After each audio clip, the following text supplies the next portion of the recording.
What's going on, everyone? Jeremy here from the Quartering, and I've been following a story about the new Call of Duty game that has been receiving some criticism. The first time I made a video, I believe it was on famous Cuphead journalist Dean Takahashi, talking about how certain scenes, that we should have some sort of conversation around whether certain scenes should or shouldn't be allowed in the game, or should be removed, I should say. In my opinion, a form of soft censorship, but, you know, that's neither here nor there. The internet continues. The game's urinalists continue to pressure the folks making the new Call of Duty game with it's being too real. It's too real. Ugh. For a game that is, of course, rated M, and it's intended for older audiences. I often see the same argument by these urinalists, alluding to the fact that, think of the kids, irresponsible parents give their kids this game. Look, if your parents are buying this game for you, fine, that's their decision. Some younger people can handle it because, most of us know the difference between reality and video games, but I think that is I'm not sure what the definition is. It's not a straw man argument. It's just disingenuous. I think it's their own opinion that they don't like how real the game is, and they're just using Z Kids as a shield.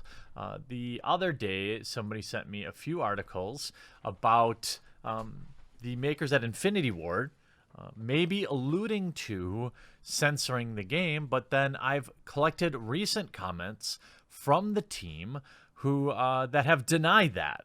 If you remember in my first video about this topic, I said, and I stand by that should they bend the knee to outlets like Kotaku or Polygon or these Dean Takahashi complaining that the game is too real, then I will not purchase the game. I just won't. And that many people like myself will not purchase the game. Now, I understand that removing a small cutscene that may be a little edgy or something like that probably won't affect gameplay. But in a world where most of us have gigantic back catalogs of games, I just don't have a lot ventured here. Nothing ventured, nothing lost. Okay, it's another Call of Duty game that I can just wait. I can just play one of my many games that are not completed yet. We see this article that dropped on June 13th today. Modern Warfare director responds to claims about censoring the campaign. Now, on June 11th, Kotaku reported that according to a developer at a private E3 showcase, Modern Warfare, a line which was deemed too, quote, discomforting, would be removed from the final product. The particular line is delivered by a Russian soldier who apparently considers handing over a young girl he has captured to his commanding officer because, quote, he likes the young ones. Kotaku were apparently told that this line would be cut from the game, as it already takes place in a harrowing scene without the implication of his boss enjoying this young female. Now, is this scene rough? Yeah. Is the scenario in which this game is happening or being depicted far more rough? Yes. If this was happening in a Super Mario game, all right, we might have a conversation about how it doesn't fit. But this game is literally happening in a Call of Duty game where the entire purpose of it is depicting that type of scenario. And look, if you think that these battles were PC, you've got another thing coming. If you don't think that this kind of thing happens, you've got another thing coming. And if you don't think that the team over at Infinity Ward shouldn't represent or get as close to representing that real authentic situation, you've got another thing coming, because now that line is out there in the public space. We know that line is supposed to be in the game, and if they do remove it, I'm going to have a major problem. And the Infinity Ward team and Activision are going to be hearing about it endlessly until the game releases. News that Infinity Ward were removing even a single line of dialogue did not sit well with fans. Those, though, who feared that the developer may have been toning down the more adult themes to avoid criticism and controversy. Narrative director Taylor Kurosaki has dismissed that suggestion, however, stating plainly, "We would never censor the game. These rumors are not true." He said in response to Masadik Abbas, "Bro, I've been a COD fan since the COD first game released in 2003. It's been a big part of my childhood. Please do not censor the campaign." This is coming from a COD fan that has played not any Battlefield game, never, because I'm a hardcore fan. Please don't censor, please. Taylor replies, "We never would. These are rumors, not true." Then you see 8 Thoughts, "Jesus died on the cross for our sins. Don't make it for naught." This is one of the biggest things I was worried about, so that's a relief.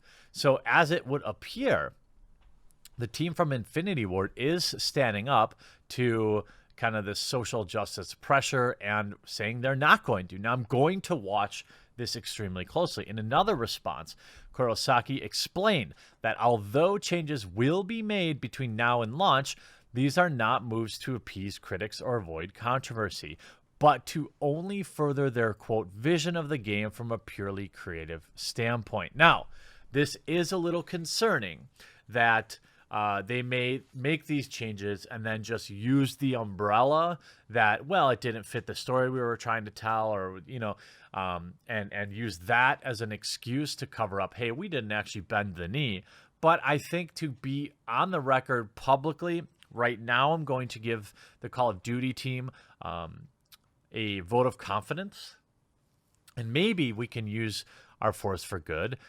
Taylor Kurosaki is on Twitter at Taylor Kurosaki, and maybe send him some tweets of support, letting him know that, hey, you will support the game if they stand up to these cry bullies, and if they bend the knee, then we will not be purchasing the game, and we hope that they do the right thing.